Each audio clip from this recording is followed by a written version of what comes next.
¿Has sentido últimamente una oscuridad inexplicable en tu hogar? No siempre es casualidad cuando la atmósfera se torna pesada, cuando los conflictos se multiplican sin razón o cuando el descanso parece imposible. La Biblia nos advierte que nuestras luchas no son solo contra lo visible. Efesios 6:12 lo deja claro. Porque no tenemos lucha contra sangre y carne, sino contra principados, contra potestades, contra los gobernadores de las tinieblas de este siglo, contra huestes espirituales de maldad en las regiones celestes. Este versículo es la clave inicial para entender lo que podría estar ocurriendo espiritualmente en tu casa. Hoy profundizaremos en las señales que revelan una posible infestación espiritual en tu hogar. Te mostraremos cómo identificarlas y qué hacer para enfrentarlas con autoridad en el nombre de Cristo. ¿Estás listo para entender lo que Dios tiene reservado para ti? Cuando una casa pierde su paz, algo más profundo que lo visible suele estar ocurriendo. Muchas personas viven en hogares donde todo parece estar bien externamente. Hay orden, hay provisión, incluso hay risas ocasionales. Sin embargo, cuando se detienen por un momento en el silencio de la noche, sienten que algo no está bien. El ambiente está cargado, como si una sombra invisible los envolviera. Y aunque no haya una explicación lógica, saben que hay algo que no pertenece allí. Esta es una de las señales más comunes y más ignoradas de una infestación espiritual. No hablamos de superstición ni de temor infundado, sino de realidades espirituales que la Biblia confirma una y otra vez. Efesios 6:12 nos advierte con claridad, porque no tenemos lucha contra carne y sangre, sino contra principados, contra potestades, contra los gobernadores de las tinieblas de este siglo, contra huestes espirituales de maldad en las regiones celestes. Esta afirmación nos abre los ojos a una verdad que muchos prefieren pasar por alto. Lo que no vemos puede estar afectando directamente nuestro hogar, nuestra mente y nuestro corazón. Hay quienes salen a casa después de un largo día, pero en lugar de encontrar refugio, sienten ansiedad. El descanso se escapa, la tranquilidad parece imposible de alcanzar. Las paredes, aunque limpias y decoradas, parecen testigos de algo que no pueden explicar. Lo espiritual se percibe en el ambiente, en los suspiros, en los silencios, en la opresión que no desaparece. Esta sensación de pesadez no es meramente emocional. A menudo es la evidencia de una presencia que ha tomado lugar sin permiso. Una fuerza que no fue invitada, pero que encontró una puerta abierta. La palabra de Dios nos muestra múltiples ejemplos de cómo el ambiente puede ser afectado por lo espiritual. En el primer libro de Samuel, capítulo 16, se nos narra cómo un espíritu malo comenzó a atormentar al rey Saúl. Su corazón se endureció, su paz desapareció, y solo la presencia de alguien ungido por Dios, como David tocando el arpa, podía traer alivio momentáneo. Pero ese alivio no era una solución definitiva, porque el problema no era físico ni mental, era espiritual. En ese caso, el corazón del rey se había apartado de Dios, y eso abrió la puerta a una influencia oscura que invadió no solo su mente, sino también el entorno que lo rodeaba. Lo mismo puede ocurrir en nuestros hogares. Tal vez no lo hemos reconocido, pero hay ocasiones en las que esa pesadez en el ambiente es una advertencia. Es el equivalente espiritual a una alarma. Cuando el enemigo logra acceso a un lugar, no entra de forma sutil para coexistir, entra para dominar. Jesús mismo lo dijo en Juan 10:10. El ladrón no viene sino para hurtar, matar y destruir. Yo he venido para que tengan vida y para que la tengan en abundancia. Si la vida en nuestro hogar ha perdido su abundancia, si hay un deterioro emocional, espiritual o incluso físico que no podemos explicar, tal vez es momento de mirar más allá de lo visible y preguntarnos si hemos bajado la guardia espiritual. La atmósfera espiritual de una casa se puede construir o destruir dependiendo de quién tiene el control. En el libro de Josué, capítulo 24, versículo 15, encontramos una declaración poderosa. Pero yo y mi casa serviremos al Señor. Esta afirmación no es solo una decisión personal, es una proclamación territorial. Josué entendía que lo espiritual no se limita al corazón humano, sino que también se extiende al lugar donde vivimos. Cuando decidimos consagrar nuestra casa al Señor, estamos trazando una línea invisible que el enemigo no puede cruzar. Pero cuando ignoramos lo espiritual, cuando dejamos que el pecado, el rencor o la apatía entren sin control, esa línea se debilita y las tinieblas encuentran espacio para operar. Recuerdo el caso de una mujer que acudió a su pastor con una súplica desesperada. Decía que su casa se sentía fría, aunque tuviera calefacción, que no podía dormir en paz y que cada vez que entraba, un peso inexplicable caía sobre su pecho. Intentó cambiar muebles, pintar las paredes, incluso mudarse de habitación, pero nada cambiaba. El pastor, guiado por el discernimiento espiritual, le hizo una simple pregunta. ¿Hay algo en tu casa que le haya abierto la puerta al enemigo?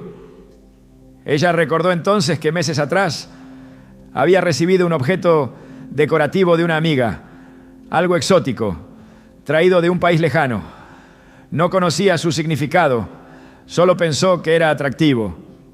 Después de orar, ambos discernieron que ese objeto estaba ligado a prácticas ocultas.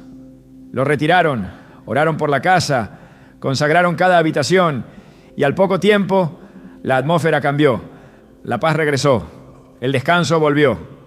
Lo que muchos habrían llamado una simple coincidencia, ella supo que era una liberación espiritual.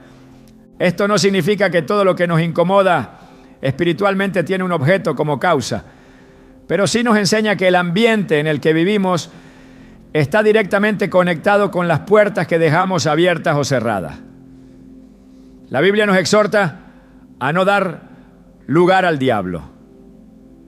Efesios 4:27 lo dice claramente, ni deis lugar al diablo. Cada rincón de nuestro hogar puede ser una fortaleza de luz o una entrada para las tinieblas, y eso depende de las decisiones que tomamos cada día. No es suficiente con orar una vez. La vigilancia espiritual debe ser continua, firme, inquebrantable. Así como limpiamos nuestros pisos y lavamos nuestras ventanas, también debemos limpiar espiritualmente nuestras paredes, nuestros pasillos, nuestras habitaciones, con oración, con alabanza, con la palabra de Dios. Algunas señales se manifiestan de manera más directa. Hay personas que al entrar en ciertas casas sienten escalofríos sin razón aparente. Otras al dormir en una habitación tienen sueños inquietantes, visiones confusas o simplemente no logran descansar. Esos síntomas no siempre tienen una raíz médica. A veces es el alma intentando reaccionar ante una atmósfera que no fue diseñada por Dios, sino manipulada por el enemigo. En el Evangelio, según Marcos, capítulo 5, se nos relata la historia del endemoniado gadareno. Cuando Jesús llega, la presencia demoníaca en aquel hombre no solo afectaba su vida personal, sino que mantenía a toda una región bajo temor. La gente evitaba esa zona. Nadie podía atarlo, ni siquiera con cadenas. La atmósfera estaba completamente alterada por la presencia espiritual que gobernaba a través de él. Esto nos enseña que las presencias espirituales no son pasivas. Actúan, influyen, modifican el ambiente, y si no se enfrentan con autoridad espiritual, permanecen. Por eso Jesús no dialogó con los demonios, les ordenó salir. Usó su autoridad. Y esa misma autoridad nos ha sido dada a nosotros. En Lucas 10:19 Jesús dijo: He aquí os doy potestad de hollar serpientes y escorpiones y sobre toda fuerza del enemigo, y nada os dañará. Pero esa autoridad solo es efectiva cuando se ejerce con fe, con convicción y con una vida alineada a los principios de Dios. Muchas veces los hogares infestados espiritualmente comienzan a manifestar también una desconexión entre sus miembros. No es solo que se pierde la comunicación, es como si algo invisible impidiera la armonía. Los momentos de compartir se vuelven tensos, el amor se enfría. La Biblia nos habla de esto en Mateo 24:12, cuando Jesús dijo: y por haberse multiplicado la maldad, el amor de muchos se enfriará. Este enfriamiento no siempre ocurre por peleas o traiciones. A veces simplemente se instala una frialdad inexplicable, una separación sin causa visible. Y detrás de eso, muchas veces hay una batalla espiritual librándose en silencio. Dios nos llama a ser guardianes de nuestros hogares, no solo proveedores o decoradores, guardianes, vigías espirituales. En Nehemías 4:14, el líder exhortó al pueblo diciendo: no tengáis miedo, acordaos del Señor grande y temible, y pelead por vuestros hermanos, por vuestros hijos y por vuestras hijas, por vuestras mujeres y por vuestras casas. La batalla espiritual es real y nuestra casa es un campo de batalla. El enemigo no descansa. Él no se conforma con una pequeña victoria. Si encuentra una grieta, entrará con todo su arsenal. Pero si encuentra un hogar cubierto por la oración, habitado por la palabra, lleno de alabanza, no podrá establecerse. Cuando una casa se siente espiritualmente contaminada, lo primero que debemos hacer no es desesperarnos, sino examinar. ¿Dónde hemos bajado la guardia? ¿Qué hemos tolerado? ¿Qué puertas hemos dejado abiertas? ¿Qué hemos ignorado bajo la excusa de que no es tan grave? El enemigo trabaja con lo que le permitimos. No necesita grandes pecados, le basta con la indiferencia, con la rutina vacía, con la falta de oración, con la presencia de contenidos, objetos o comportamientos que deshonran a Dios. Pero también es cierto que Dios está dispuesto a restaurar todo lo que fue dañado. Su promesa en Isaías 61:3 es darnos manto de alegría en lugar del espíritu angustiado. Él puede renovar el ambiente más oscuro y llenar de luz el rincón más contaminado, si tan solo se lo permitimos. El primer paso para vencer la infestación espiritual en el hogar es reconocer que existe.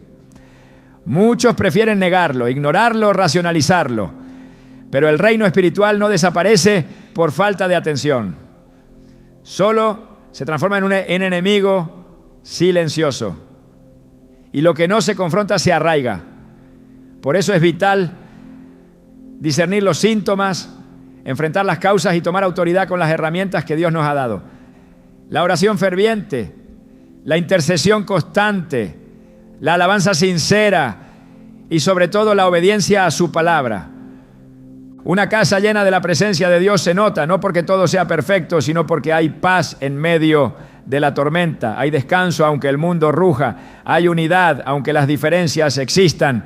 Esa paz no es ausencia de conflicto, es la presencia del príncipe de paz, Jesucristo, habitando en cada rincón. Y cuando Él está presente, las tinieblas huyen. Juan 1:5 nos dice: la luz en las tinieblas resplandece y las tinieblas no prevalecieron contra ella. Tal vez hoy sientas que algo no está bien en tu hogar, que la atmósfera se ha vuelto densa, apagada, sin gozo. No lo ignores, no lo justifiques, no lo normalices. Dios te está llamando a recuperar el control espiritual de tu casa. Él no te ha dado un espíritu de temor, sino de poder, de amor y de dominio propio.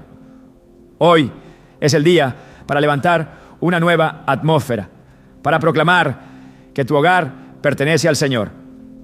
Porque cuando su presencia llena una casa, ninguna otra presencia puede permanecer. Y entonces la paz que sobrepasa todo entendimiento comenzará a habitar entre tus paredes y tu hogar será verdaderamente lo que siempre debió ser, un altar vivo para la gloria de Dios. Cuando el enemigo busca atacar una casa, rara vez lo hace con señales obvias. Su estrategia preferida es sembrar el caos en lo cotidiano, contaminar lo invisible y provocar divisiones internas que desgastan lentamente a quienes habitan allí. Una de las señales más sutiles pero profundamente destructivas es la presencia constante de discusiones, desacuerdos y tensiones que no parecen tener causa clara. Lo que comienza como diferencias menores se transforma en muros de resentimiento, palabras hirientes y una desconexión emocional que crece con el tiempo. Y aunque muchas veces se justifica con frases como es solo el estrés o todos discuten de vez en cuando, la palabra de Dios nos enseña que no todo conflicto tiene una raíz natural. En muchas ocasiones, la división es evidencia de una influencia espiritual activa que busca romper lo que Dios ha unido. La Biblia nos revela que la unidad en el hogar es más que una meta emocional, es un principio espiritual. Desde el principio de la creación, Dios estableció a la familia como una institución sagrada, diseñada para reflejar su carácter, su comunión y su propósito. Génesis 2:24 lo expresa con claridad. Por tanto, dejará el hombre a su padre y a su madre y se unirá a su mujer y serán una sola carne. Esta unión no es solamente física o emocional, sino profundamente espiritual. Es una alianza sellada bajo la voluntad de Dios. Por eso, cuando el enemigo logra introducir división, está atentando contra una obra directa del Creador. No se trata solo de un conflicto matrimonial, de una pelea entre padres e hijos, o de una diferencia entre hermanos. Es una guerra espiritual que busca descomponer desde dentro lo que fue creado para ser una fortaleza de amor y propósito divino. Jesús mismo advirtió sobre esta táctica del enemigo cuando dijo en Marcos 3:25: y si una casa está dividida contra sí misma, tal casa no puede permanecer. Esta advertencia es tan clara como contundente. Una casa dividida pierde su fuerza espiritual, su dirección, su capacidad de resistir los ataques externos. Es vulnerable no solo en lo emocional, sino también en lo espiritual. Las oraciones ya no fluyen con la misma fuerza.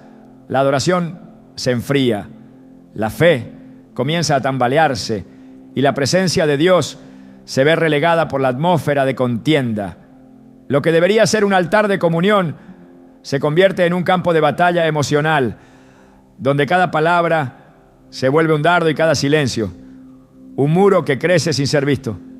Santiago 3:16 ofrece una clave profunda para entender el origen de estas divisiones. Porque donde hay celos y contención, allí hay perturbación y toda obra perversa. Este pasaje no se limita a señalar el problema, sino que desenmascara su raíz espiritual. Los conflictos que persisten y se intensifican sin causa racional suelen estar alimentados por una fuente que opera en lo oculto. El término toda obra perversa no se refiere únicamente a pecados visibles, sino a operaciones espirituales que contaminan el ambiente, distorsionan percepciones y generan un clima donde lo santo no puede prosperar. Cuando permitimos que la contienda habite en nuestro hogar, estamos cediendo territorio espiritual. Estamos sin saberlo, permitiendo que el enemigo tenga acceso a lo que Dios nos confió para cuidar, edificar y proteger. En el libro de Proverbios se nos da una instrucción sabia y poderosa. Mejor es un bocado seco y en paz que casa de contiendas llena de provisiones.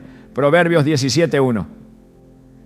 Este principio revela que la paz espiritual tiene más valor que la abundancia material. No importa cuánto se posea, si el ambiente está saturado de conflicto, el hogar deja de ser un lugar de refugio y se convierte en un espacio de opresión. Lo más peligroso es que sobre este tipo de división no siempre inicia con grandes discusiones, ¿no? A menudo comienza con pequeñas semillas. Una palabra no dicha, una herida no sanada, una expectativa no cumplida. Y si no se atienden con discernimiento y oración, se convierten en grietas por donde las tinieblas entran con facilidad. El apóstol Pablo, consciente de esta amenaza espiritual, exhorta en Efesios 4, 31 a 32. Quítense de vosotros toda amargura, enojo, ira, gritería y maledicencia y toda malicia. Antes, sed benignos unos con otros, misericordiosos, perdonándoos unos a otros, como Dios también os perdonó a vosotros en Cristo. Este llamado no es simplemente una invitación a llevarnos bien, es una advertencia urgente para preservar la unidad espiritual del hogar. Cada emoción negativa que se alimenta, cada ofensa que no se perdona, cada enojo que se justifica, se convierte en combustible para que las tinieblas avancen. Lo que se tolera hoy en silencio, mañana puede ser un muro que impida la restauración, la comunión y la bendición de Dios sobre ese hogar. La Escritura también nos habla de los efectos devastadores del desacuerdo entre creyentes. En primera Pablo suplica: os ruego, hermanos, por el nombre de nuestro Señor Jesucristo, que habléis todos una misma cosa y que no haya entre vosotros divisiones, sino que estéis perfectamente unidos en una misma mente y en un mismo parecer. Esta unidad que Pablo describe no es uniformidad superficial, es una armonía espiritual que refleja la presencia activa de Dios en medio de su pueblo. Cuando esta unidad se rompe, no solo se afecta la convivencia humana, se interrumpe el fluir del Espíritu Santo, se distorsiona el testimonio del hogar y se le da lugar al enemigo para operar con libertad. El enemigo no necesita usar grandes estrategias cuando logra sembrar discordia. Él sabe que una casa dividida se destruye a sí misma. Por eso, una de las formas más comunes de infestación espiritual es la confusión relacional. Personas que antes oraban juntas, que compartían visión y propósito, de pronto se encuentran discutiendo por asuntos insignificantes, dudando unos de otros, reaccionando con dureza ante lo que antes toleraban con amor. Es una estrategia espiritual que busca romper los lazos, impedir el acuerdo y anular la autoridad del hogar. Mateo 18, 19, 20 nos muestra el poder del acuerdo. Otra vez os digo que si dos de vosotros se pusieren de acuerdo en la tierra acerca de cualquiera cosa que pidieren, les será hecho por mi Padre que está en los cielos.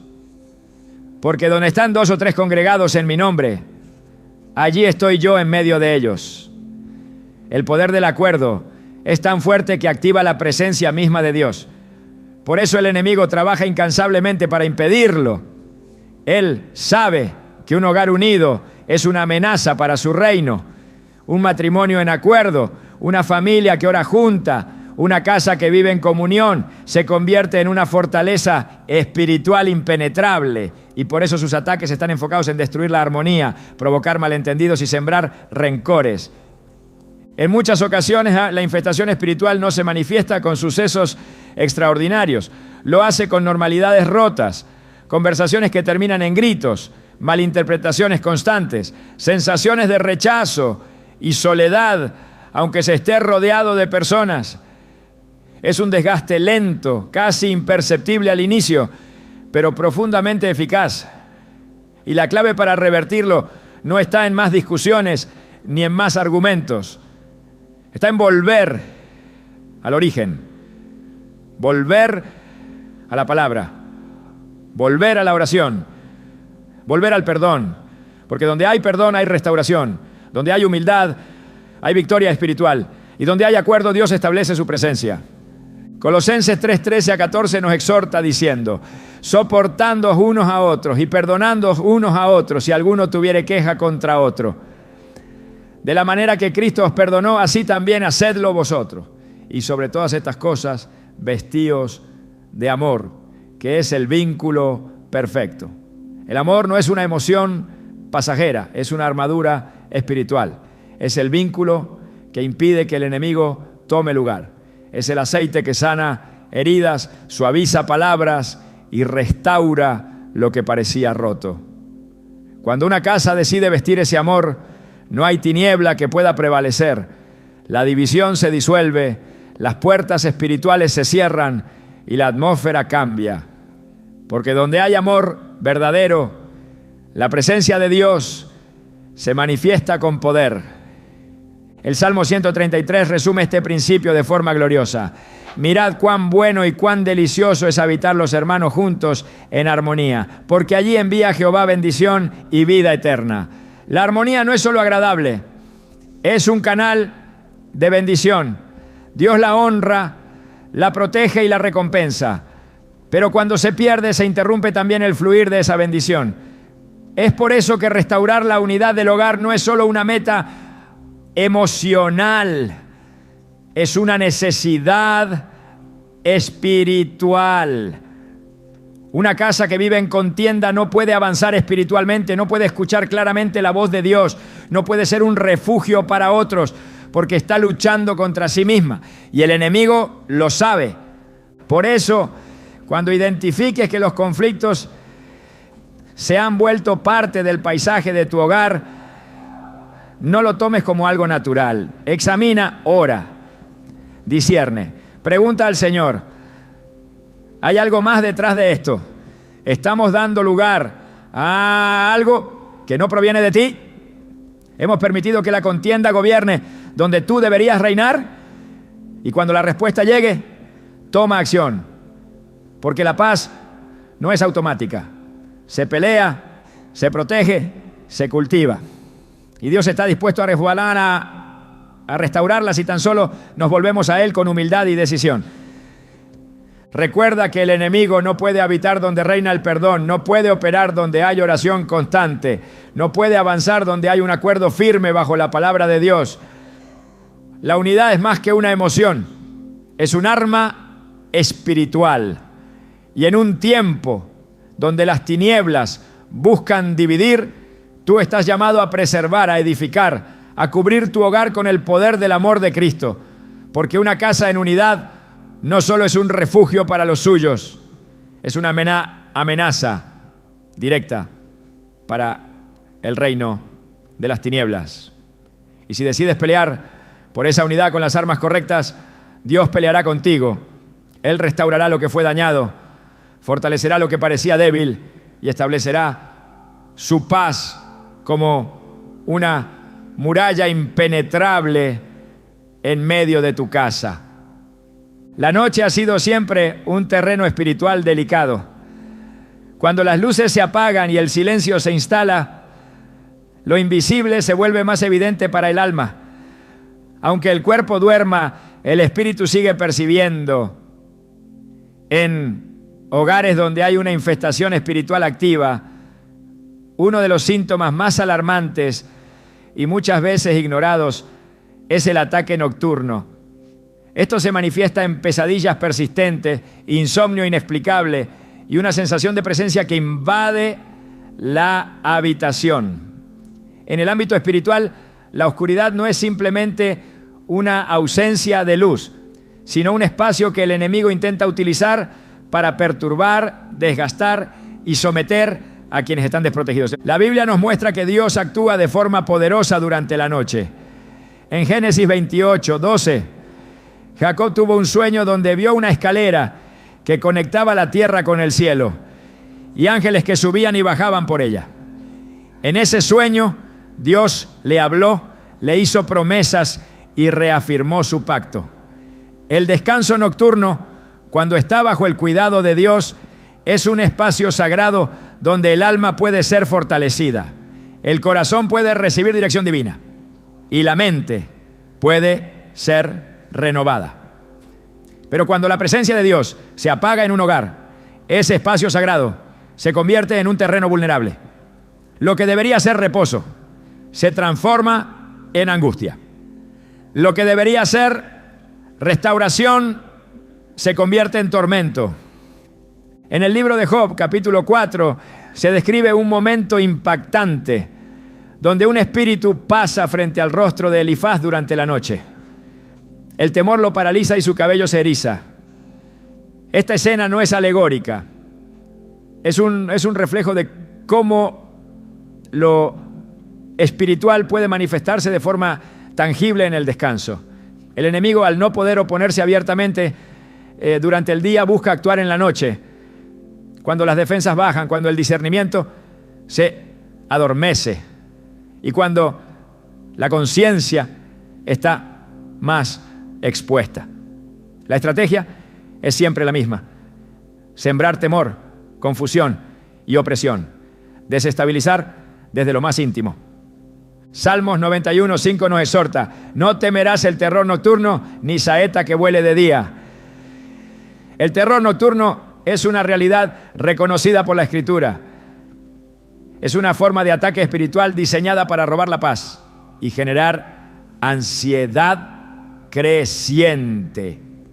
Cuando una casa está infestada espiritualmente, sus moradores experimentan interrupciones constantes en el sueño, una sensación de ser observados o incluso la imposibilidad de descansar, aunque el cuerpo esté agotado. Estas experiencias no siempre tienen una raíz médica o emocional. En muchos casos, son síntomas de una atmósfera espiritualmente contaminada que ha sido ignorada o normalizada. La noche también fue el momento en que Dios habló en sueños a personajes clave. A José, en Mateo 1:20, un ángel le apareció en sueño para instruirlo sobre el nacimiento de Jesús. A los magos, en Mateo 2:12, se les advirtió en sueños que no regresaran con Herodes.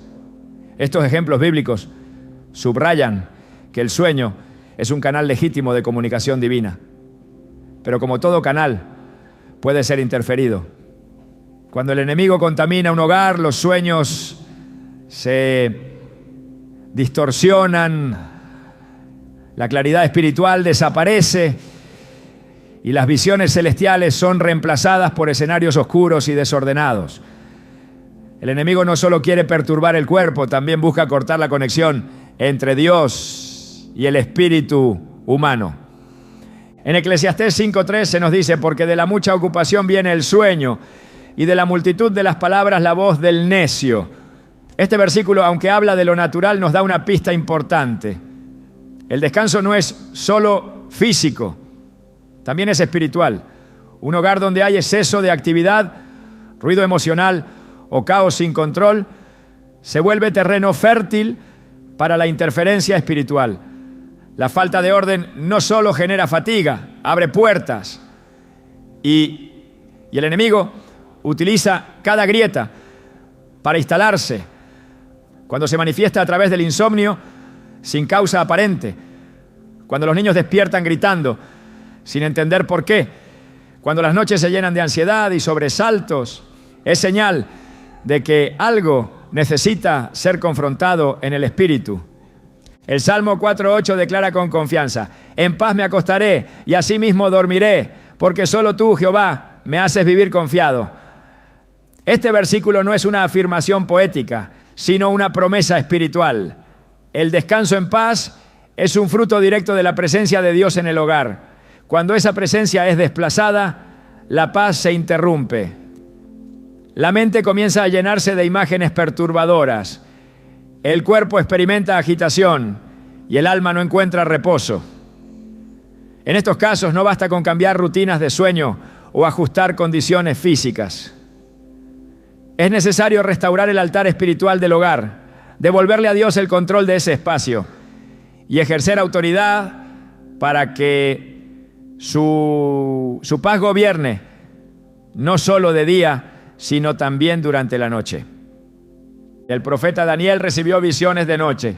En Daniel 7:13 dice: miraba yo en la visión de la noche, y he aquí con las nubes del cielo venía uno como un hijo de hombre.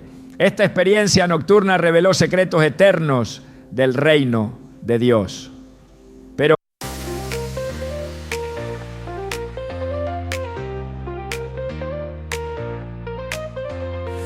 life rings, hearts beat fast, echoes fill the night.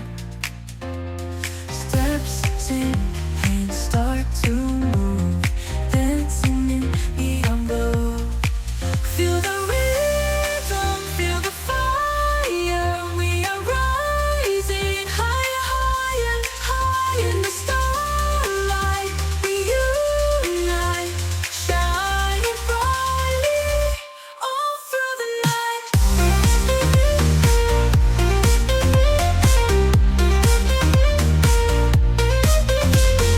Breeze flow like I almost said it on the way back home, but the words got stuck in my throat. You looked at me like nothing was wrong, so I let it go. We laughed about some random thing, like we were slowly fading out. Funny how we both can feel it, but never talk it out. It's always easier pretending than watching something end. We keep the peace in silence, like it's a better friend. I almost said it, but I didn't. Now it's hanging in the air. We act like nothing's different, but it's everywhere. I almost said it.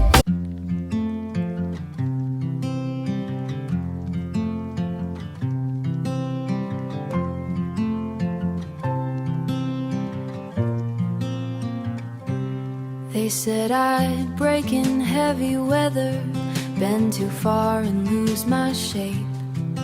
Carried storms I couldn't measure, wore the damage on my face. Tried to hide the cracks and fractures, like they made me less than whole.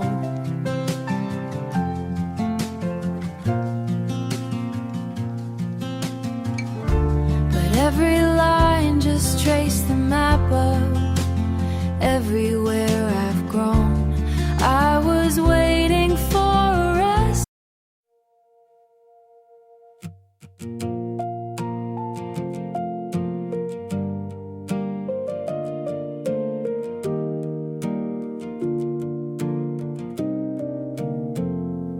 We stopped finishing our sentences, left them hanging in the air. Used to talk till morning came, now there's nothing there. We kept trying out a habit, not because it felt the same. Two good hearts just slowly walking out of place. No explosions, no blame to assign, just a quiet change over time.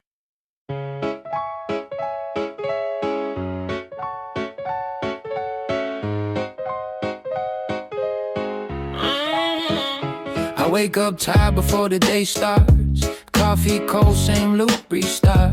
Everybody moving like they got a map. I'm just trying not to collapse. Notifications feel like pressure. Even silence got weight now.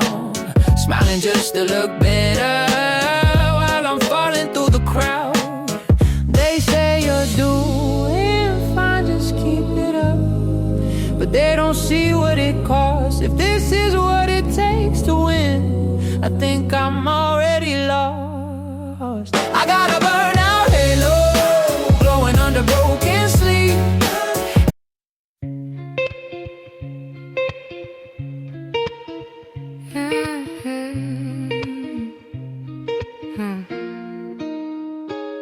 I walk these streets like they remember me. Neon signs blinking out my history. Same old cafe, same empty seat, but nothing here feels like it knows me. Phone in my hand, but I don't call back. Voices fade and the train track crack. Everybody's moving too fast. I'm stuck in a place I can't outlast it. Every corner feels like deja vu, like I've been lost here way too long. Even the silence hums your tune, but I can't tell what went wrong. This city knows my name too well, but never asked.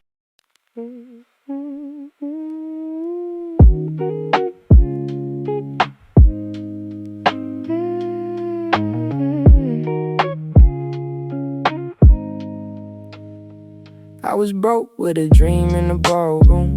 Now I'm paid, but I barely got space to move. Numbers climbing like they got a life of their own. Funny how it feels quieter when you're known. Used to pray for a check just to pay my dues. Now I'm checking my soul, got less to lose. Every dollar got a story I can't erase. Every win got a shadow I gotta face. I bought time, but I sold my nights. Chased the glow, now I miss the light. What's the worth if I lose my name in the balance sheet again? What's the cost? You want a house with quiet mornings. I want airports and open skies.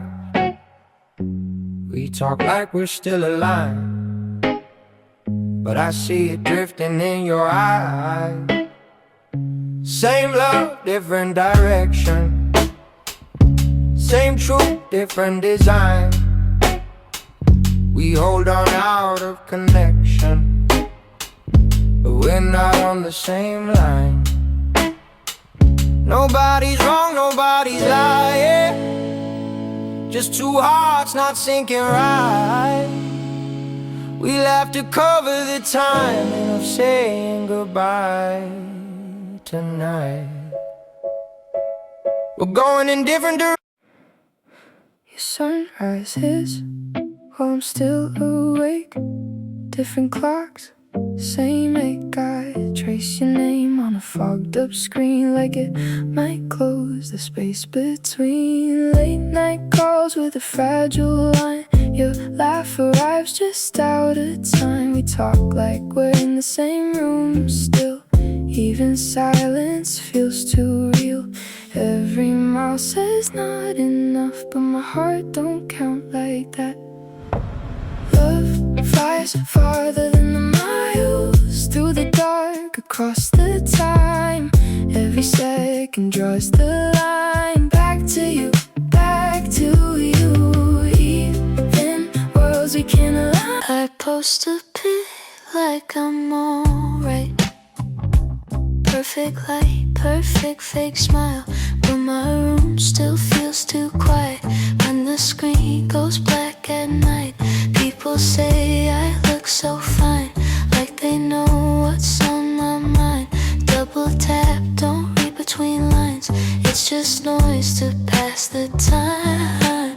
I laugh in stories, not in real life. Feels easier to pretend. If I disappear for a while, would anybody even notice then? I got an offline smile that nobody sees but me. Online I look so alive, but that's not who I really be. I'm scrolling. You still ask me how I slept last night. Still leave tea by the counter light, but something in your voice feels far, even when you're standing right by.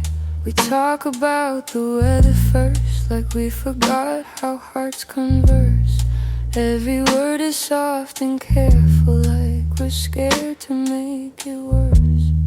No fight, no storm, no breaking glass, just silence growing thick so fast. Two people learning how to stay while slowly drifting away.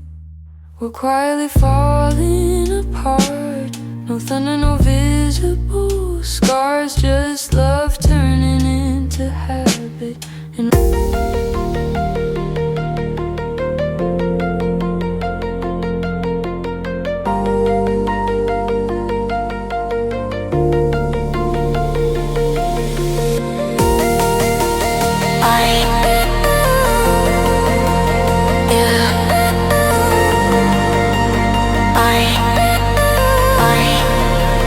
yeah.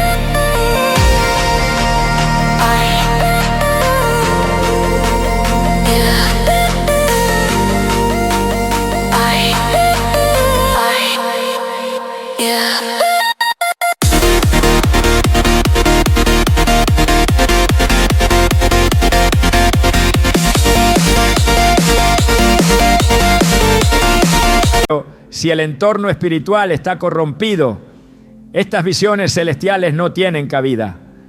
En su lugar, el enemigo inserta imágenes que desgastan, sueños que oprimen y sensaciones que llenan de angustia. Su intención no es solo alterar el descanso, sino marcar el subconsciente, programar el pensamiento e influir en las emociones del día siguiente. El cansancio acumulado, la irritabilidad, la tristeza sin causa, muchas veces no son más que los frutos de noches espiritualmente intervenidas.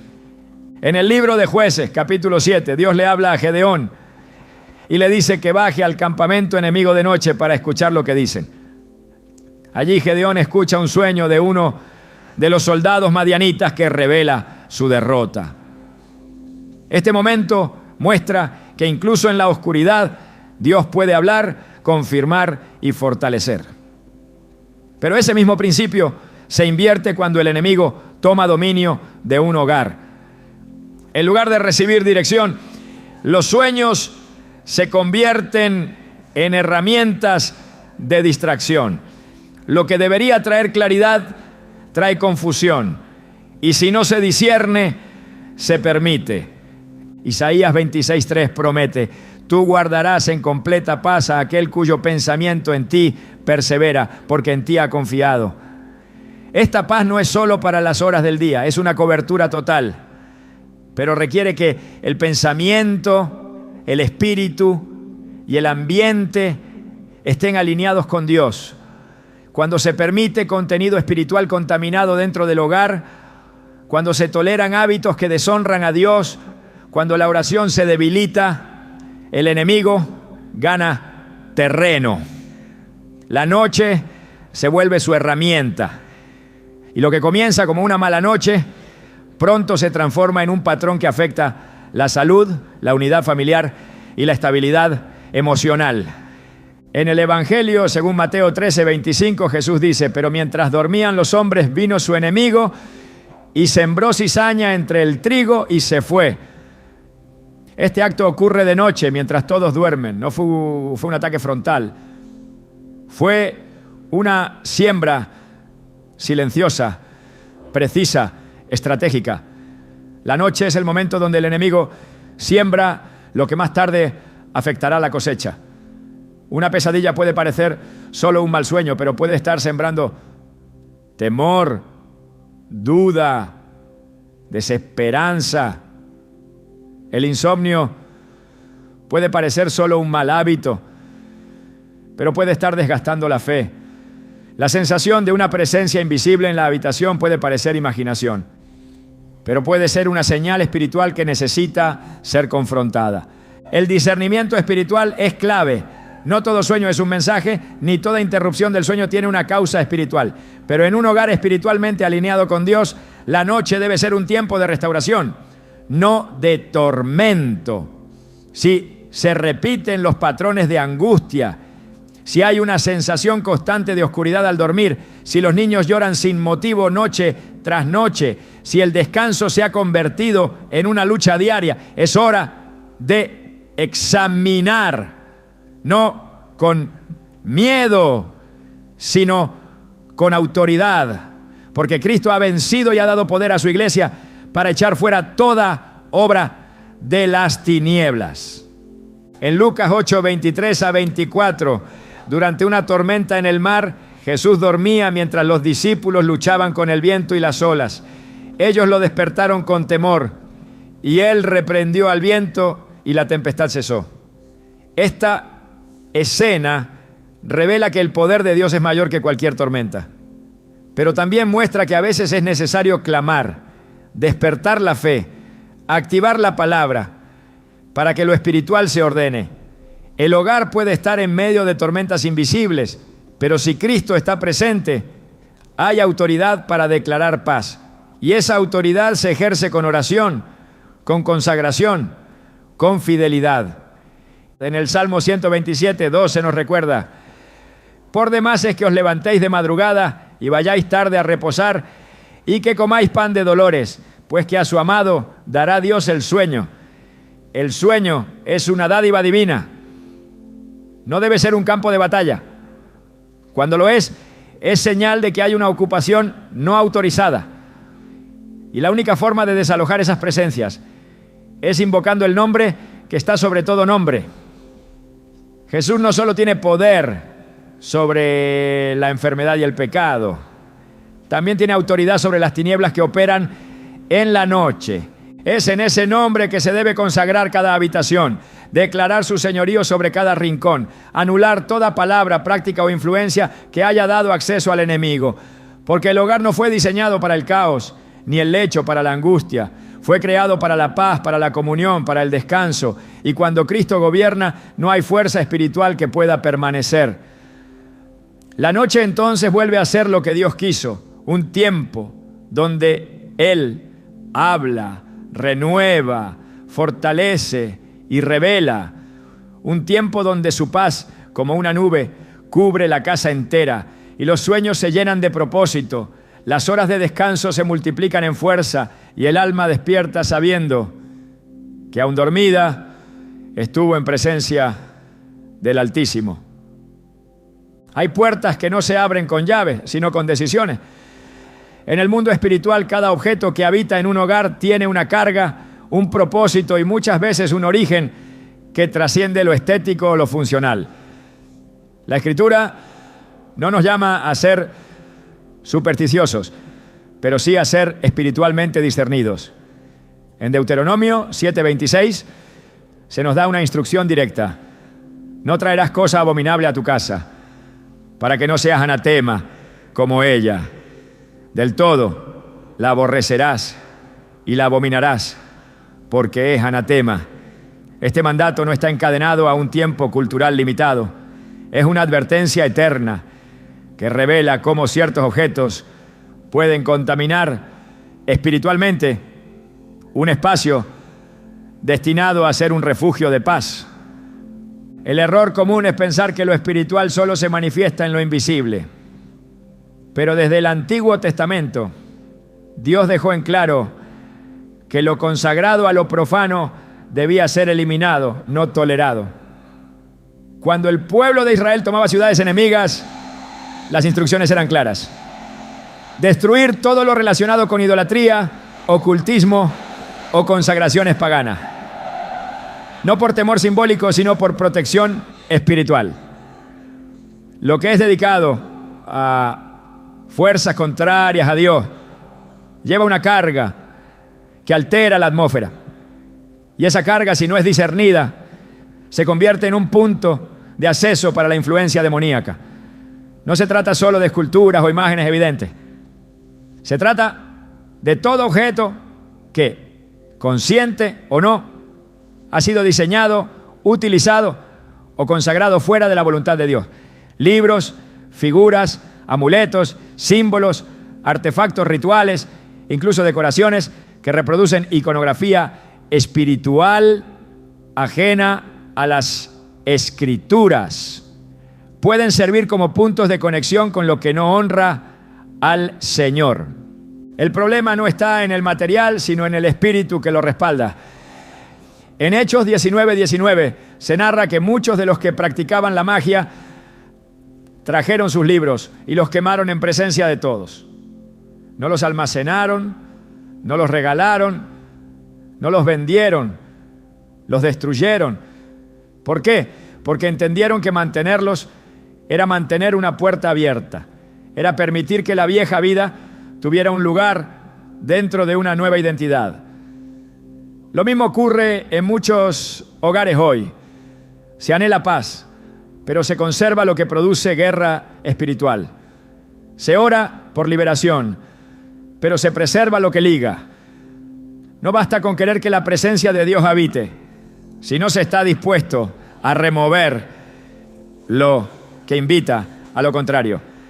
La autoridad espiritual comienza con limpieza espiritual. No hay terreno santo donde hay objetos impuros. En Josué 7, el pueblo de Israel sufrió una derrota inexplicable frente a Jai. El motivo no fue estrategia militar, sino contaminación espiritual. Acán había tomado lo prohibido y lo escondió en su tienda. Un solo objeto bastó para detener la victoria colectiva. Un solo acto de desobediencia atrajo juicio. Este relato muestra que lo que toleramos en secreto puede afectar a todos los que nos rodean. No se trata de vivir con paranoia, sino con conciencia. No de inspeccionar por temor, sino de discernir por sabiduría. Porque lo que se guarda en la casa también guarda el corazón. El ambiente espiritual responde a lo que se permite. Donde hay objetos ligados a prácticas ocultas, la presencia de Dios no fluye con libertad. No porque su poder sea limitado, sino porque Él no habita en medio de la mezcla. 2 Corintios 6:14 a 16 declara: ¿qué comunión tiene la luz con las tinieblas? ¿Y qué acuerdo hay entre el templo de Dios y los ídolos? Este pasaje no solo aplica a relaciones personales, sino también al espacio que habitamos. Cada casa es un templo en miniatura, y lo que en ella se coloca refleja quién gobierna. Por eso no se puede consagrar un altar a Dios y al mismo tiempo decorar con imágenes consagradas a lo contrario. No se puede cantar alabanzas mientras se tolera la presencia de símbolos que representan pactos ajenos al reino de los cielos. La infestación espiritual en muchos hogares encuentra su ancla en objetos aparentemente inofensivos. No se trata de vivir buscando demonios en cada rincón, sino de entender que el enemigo no necesita una gran grieta para entrar. Solo una rendija, no vigilada. El discernimiento es una función activa del Espíritu Santo. Él revela, Él confronta, Él instruye, pero depende de cada persona responder. La limpieza espiritual de un hogar comienza con una revisión sincera. ¿Qué hay aquí que no glorifica a Dios? ¿Qué objeto, imagen, texto o símbolo está ocupando un lugar que solo le pertenece al Espíritu Santo? Lo que parece cultural puede ser espiritual. Lo que parece moda puede ser una trampa. Lo que se tolera por costumbre puede estar impidiendo la presencia de Dios. En Isaías 30:22 se nos presenta un acto de determinación. Entonces profanarás la cubierta de tus esculturas de plata y el vestido de tus imágenes fundidas de oro. Las apartarás como trapo asqueroso y les dirás: fuera de aquí. Esta declaración es radical. No se habla de venderlas, ni de guardarlas para otro momento. Se habla de apartarlas con repulsión espiritual.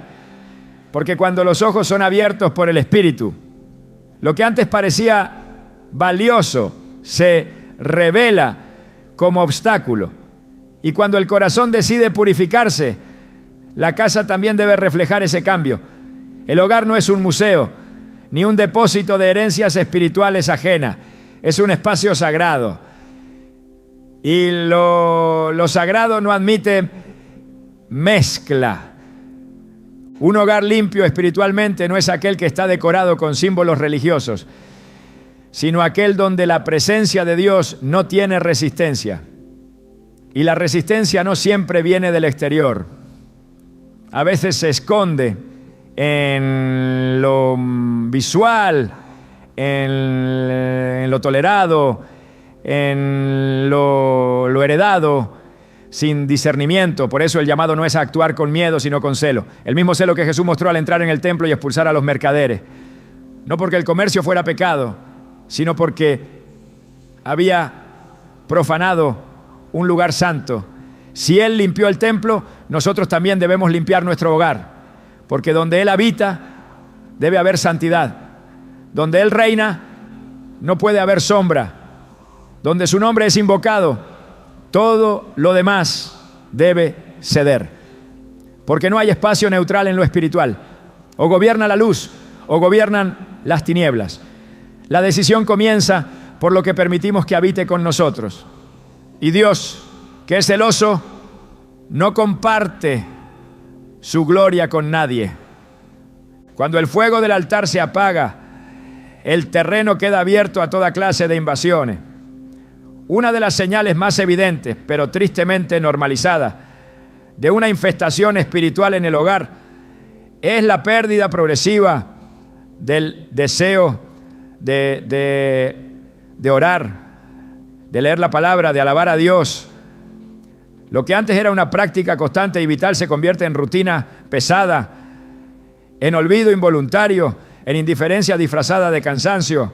El hogar comienza a sentanar y se trase, existe espiritualmente seco, el ambiente se enfría, no por falta de afecto humano, sino por ausencia de la presencia de Dios. Y aunque aún se mencionen versículos, aunque se conserve una apariencia religiosa, el fuego ya no está encendido. La voz de Dios se hace distante. La oración se vuelve interrumpida. El alma empieza a quedarse en silencio, no por descanso, sino por desconexión. La Escritura advierte que donde no hay comunión con el Espíritu se abre espacio para otras voces. En Mateo 12, 43 a 45, Jesús describe lo que sucede cuando un espíritu inmundo sale de una persona y al encontrar su antigua morada vacía, vuelve con otros 7 peores. Lo inquietante no es solo su regreso, sino la condición que encuentra. La casa está limpia, barrida, adornada, pero vacía. Esa es la imagen más clara de una vida o un hogar que ha sido liberado, pero no se ha llenado de la presencia continua de Dios. La limpieza externa no basta. La victoria espiritual no es algo que se conserva pasivamente, sino que se afirma con búsqueda diaria, con intimidad constante, con hambre de la presencia divina. Un hogar puede haber sido consagrado en algún momento, pero si la oración ha cesado, si el altar ha sido abandonado, la infestación no tarda en llegar. El enemigo no siempre entra con fuerza. A veces se instala en el vacío, en la falta de oración, en la apatía, en la tibieza espiritual. Apocalipsis 3:16 advierte con firmeza: pero por cuanto eres tibio y no frío ni caliente, te vomitaré de mi boca. No hay neutralidad en el reino espiritual. Cuando el corazón del hogar ya no arde por Dios, cuando la palabra ya no es alimento diario, cuando el espíritu ya no es invitado, el terreno se convierte en espacio fértil para la confusión, el desánimo, la división, el estancamiento. Nada de eso parece abiertamente demoníaco, pero su raíz lo es, porque toda resistencia a la presencia de Dios nace de una fuente contraria a Él. El Salmo 63:1 expresa la actitud correcta del alma. Dios, Dios mío, eres tú, de madrugada te buscaré. Mi alma tiene sed de ti, mi carne te anhela, en tierra seca y árida donde no hay aguas. Esa es la voz de un espíritu que ha entendido que sin Dios no hay vida. Pero cuando el alma se acostumbra a vivir sin esa sed, empieza a alimentarse de otras fuentes. El entretenimiento reemplaza la alabanza. Las redes sociales ocupan el lugar de la meditación en la palabra. Las actividades reemplazan la comunión. Todo parece normal, pero el altar está roto. Y cuando el altar está roto, el enemigo encuentra lugar. El profeta Elías en 1 Reyes 18 confrontó a un pueblo que había abandonado el altar del Señor. Antes de orar por fuego, antes de clamar por intervención divina, primero restauró el altar que estaba arruinado. Ese acto es más que simbólico, es un principio espiritual. No puede descender fuego donde no hay altar. No puede haber presencia donde no hay búsqueda. No puede haber victoria donde no hay dependencia. Cuando un hogar deja de orar, deja de oír. Y cuando deja de oír, deja de obedecer. Y cuando deja de obedecer, comienza a ser gobernado por otras voces. No siempre serán voces de pecado evidente. Muchas veces serán simplemente voces de distracción, de conformismo, de lógica sin fe. Pero todas ellas, aunque parezcan inofensivas, alejan lentamente el corazón de Dios. En Hebreos 2:1 se nos exhorta: por tanto, es necesario que con más diligencia atendamos a las cosas que hemos oído, no sea que nos deslicemos. El deslizamiento espiritual es sutil. no ocurre en un solo paso. Es una pérdida lenta, progresiva, casi imperceptible, pero real.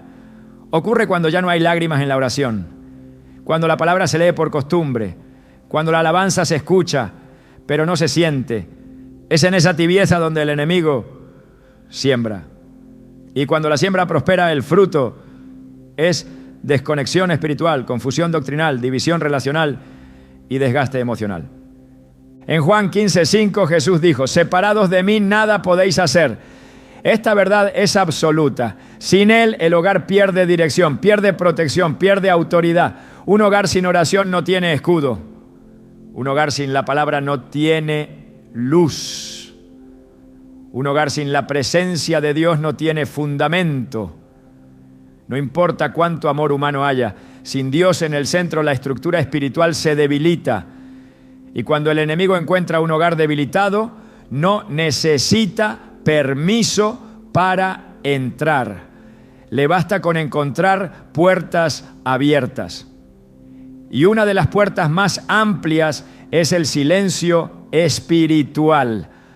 La oración no es una actividad opcional, es la conexión directa con el cielo. Es el canal por donde fluye la sabiduría, la protección, la revelación. Cuando esa conexión se interrumpe, se camina a ciegas. Se toman decisiones desde la carne. Se enfrenta la vida con las propias fuerzas. Y tarde o temprano todo eso se desmorona.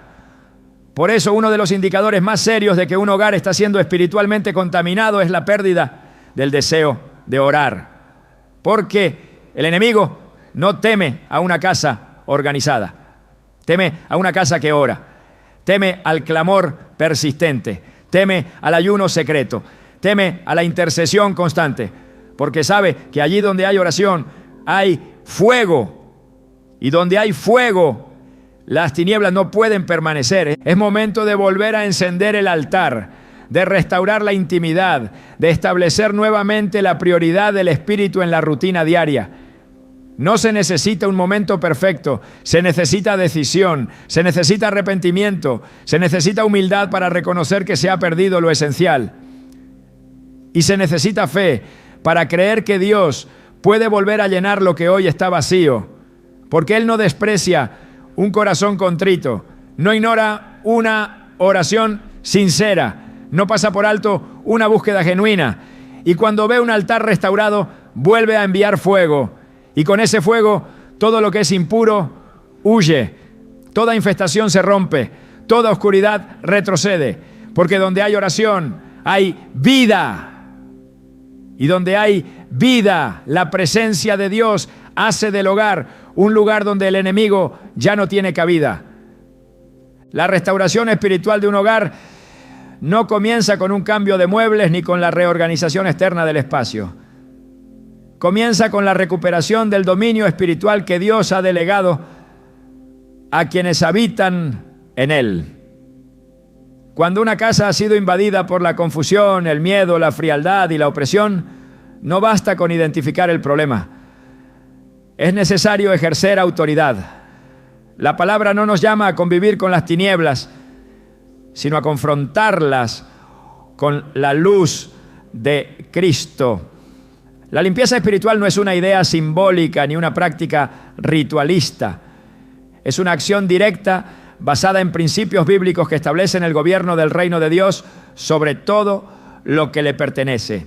Y si el hogar le ha sido consagrado, entonces ninguna otra presencia tiene derecho a permanecer. En el Salmo 24:1 se afirma que de Jehová es la tierra y su plenitud, el mundo y los que en él habitan. Esta declaración establece un principio legal en el mundo espiritual. Todo lugar donde se invoca el nombre del Señor con fe y obediencia le pertenece. Sin embargo, esa autoridad debe ser ejercida. El enemigo no cede territorio por cortesía, solo retrocede cuando se encuentra con una resistencia mayor. Esa resistencia no se manifiesta en gritos ni en declaraciones vacías. Se manifiesta en vidas que han entendido su posición en Cristo, en hogares que han sido limpiados por la palabra y en corazones que no negocian la santidad. La Escritura presenta con claridad cómo debe ser tratada toda obra de las tinieblas. En Efesios 5:11 se ordena: y no participéis en las obras infructuosas de las tinieblas, sino más bien reprendedlas. Esta reprensión no es teórica, es espiritual. Y para llevarla a cabo es imprescindible que los habitantes del hogar vivan en comunión con Dios. No se puede expulsar lo impuro mientras se tolera el pecado. No se puede demandar libertad cuando se convive con prácticas que deshonran al Señor. Por eso todo proceso de limpieza espiritual empieza con arrepentimiento. No por obligación, sino por convicción. No como un paso ceremonial, sino como el reconocimiento sincero de que se necesita la intervención de Dios para restaurar el diseño original. El arrepentimiento verdadero no es solo un acto emocional, es un cambio de dirección. En 2 Crónicas 7:14, el Señor promete: si se humillare mi pueblo, sobre el cual mi nombre es invocado, y oraren, y buscaren mi rostro, y se convirtieren de sus malos caminos, entonces yo oiré desde los cielos, y perdonaré sus pecados, y sanaré su tierra. El hogar es parte de esa tierra que puede ser sanada, pero el proceso empieza con humillación. No se trata de culpa paralizante, sino de reconocimiento activo. Y cuando se reconoce que se ha permitido la entrada del enemigo, lo siguiente es cerrar cada puerta abierta. El cierre de esas puertas se realiza con autoridad. En Lucas 10:19 Jesús declara: he aquí os doy potestad de hollar serpientes y escorpiones, y sobre toda fuerza del enemigo, y nada os dañará. Esta potestad no es una idea abstracta, es una investidura espiritual otorgada por Cristo a quienes viven bajo su señorío. Implica declarar la palabra, reprender toda influencia maligna, consagrar cada espacio, renunciar a todo pacto oculto y sellar cada habitación con oración. No como un acto ritual, sino como una afirmación de dominio espiritual. El enemigo no resiste un hogar cubierto por la sangre del Cordero, donde hay fe activa, donde hay comunión constante, donde la presencia de Dios es bienvenida. Las tinieblas no encuentran descanso. Uno de los elementos más ignorados en este proceso es la palabra hablada. Proverbios 18:21 afirma: la muerte y la vida están en poder de la lengua, y el que la ama comerá de sus frutos. Esto significa que lo que se declara sobre el hogar tiene peso espiritual. Cuando se ora con autoridad, cuando se proclaman promesas bíblicas, cuando se cancela toda palabra negativa pronunciada en el pasado, se reconfigura el ambiente espiritual, porque las palabras alineadas a la palabra son semillas que transforman la atmósfera. Y si esa atmósfera ha sido contaminada por palabras de miedo, de ira o de maldición, debe ser purificada con declaraciones de vida, de fe y de propósito eterno. En Josué 24:15, el líder de Israel hace una proclamación que debe resonar en cada hogar: yo y mi casa serviremos a Jehová. Esta afirmación no fue una opinión, fue un decreto espiritual. Josué no pidió permiso a las circunstancias, ni esperó que todos estuvieran de acuerdo. Él estableció el estándar y esa declaración marcó el rumbo de su descendencia.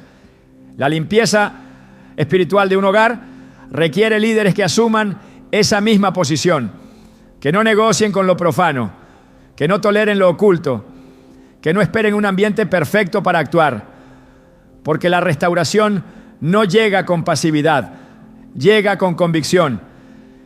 En el Evangelio, según Juan 14:23, Jesús dice: el que me ama, mi palabra guardará, y mi Padre le amará, y vendremos a él y haremos morada con él. Este es el resultado final de un hogar limpio, la morada divina. No como una visita ocasional, sino como una presencia estable. Cuando Dios mora en un lugar, todo cambia. El temor se disipa, la confusión se aclara, la división se sana, la oscuridad se disuelve, porque su presencia no cohabita con lo con lo impuro. Donde Él habita, hay orden, hay paz, hay propósito. Y esa presencia no es el resultado de una emoción, sino de una rendición completa. Es posible restaurar lo que ha sido dañado. Es posible recuperar el ambiente espiritual perdido. No hay hogar tan contaminado que no pueda ser transformado. No hay situación tan profunda que la luz de Cristo no pueda iluminar. Pero requiere determinación. Requiere limpieza profunda, no de objetos solamente, sino de compromisos internos. Requiere decisiones que reflejen obediencia, no al temor, sino al amor. Porque donde el amor de Dios es recibido, el enemigo no tiene lugar. El hogar fue creado para reflejar el reino, no como una teoría, sino como una realidad visible. Y cuando se activa la autoridad espiritual que Cristo ha dado, cuando se levanta el altar de oración, cuando se satura el ambiente con la palabra, cuando se consagra cada rincón a la santidad, entonces la restauración no solo es posible, es inevitable, porque Dios honra al que le honra. Y si Él encuentra un hogar dispuesto, lo llenará. La mayor victoria del enemigo no es cuando logra entrar a un hogar, sino cuando consigue que sus moradores se acostumbren a su presencia. La infestación espiritual no siempre se presenta con fenómenos visibles o perturbaciones dramáticas. A menudo se instala silenciosamente en la distracción constante, en la tolerancia progresiva, en el olvido de lo sagrado. Y si no se confronta con discernimiento y firmeza, termina por redefinir lo que el hogar representa. Porque una casa que deja de ser altar, poco a poco se convierte en territorio neutral. Y lo neutral en el reino de Dios no existe. El propósito de este mensaje no es generar temor, sino despertar responsabilidad espiritual. El hogar no es solo un lugar para vivir, es una esfera de influencia espiritual. Lo que ocurre dentro de sus muros afecta generaciones. Las decisiones que se toman en secreto se reflejan en la vida pública. Las puertas que se abren sin vigilancia permiten el paso de fuerzas que no solo perturban, sino que deforman la identidad espiritual de quienes habitan allí. Por eso es urgente entender que cada habitación, cada palabra pronunciada, cada objeto permitido, cada práctica cotidiana contribuye a fortalecer o a debilitar el ambiente espiritual del hogar. La infestación no comienza con la presencia del enemigo, sino con la ausencia del orden espiritual. Por eso, más que eliminar lo oscuro, es necesario restablecer el diseño divino. No se trata solo de limpieza, sino de restitución. El enemigo no teme a un hogar vacío, pero sí a un hogar alineado. No huye ante paredes limpias, pero tiembla ante casas gobernadas por la presencia viva del Espíritu Santo.